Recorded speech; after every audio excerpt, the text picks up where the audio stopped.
flat pieces of stainless steel that have a locking tab, and so they're much more difficult to apply than a goose band or a duck band. Marty's pretty good at that, so he'll put the bands on. The rest of us will be putting the coated neck collar, and of course these are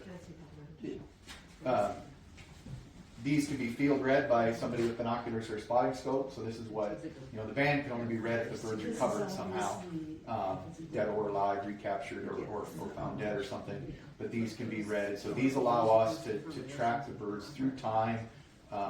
These occasionally fall off, but for the most part, we kind of know who's who out there on the landscape. And so we're able, you know, these birds that are nesting right now, most of them, we know who they are. We know whether they were hatched themselves here at the wildlife area, or if they were previously captured here birds that were released. And so we're able just to keep track of our birds that way. And then just as a secondary measure, they get the same code on their leg. And that's, you know, this really only helps if this falls off. And we have been able to keep IDs on a few birds that have lost neck collars by having this, but sometimes this falls off first.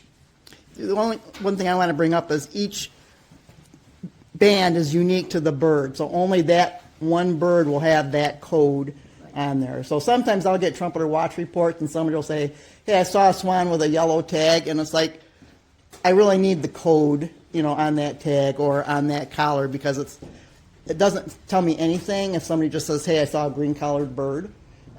We have to know what the code is, because then they can go back and say, okay, that bird was released at Summer Lake and, you know, whatever. So that's how we track them in time. So that code is really important. We actually, historically, all of Oregon's codes were green, white.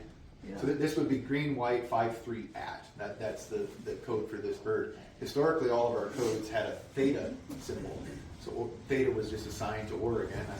And the bird banding lab, the federal bird banding lab, about 10 years ago, when we'd run out of codes. And so we were asking if we could switch position of the theta, and they actually said, can you just get a new code, because there's no theta key on your keyboard, right? Yeah. But there is an at, so they switched us to at, which makes the bird banding lab's life. I'm down here. That way I got 2 hands. Yeah.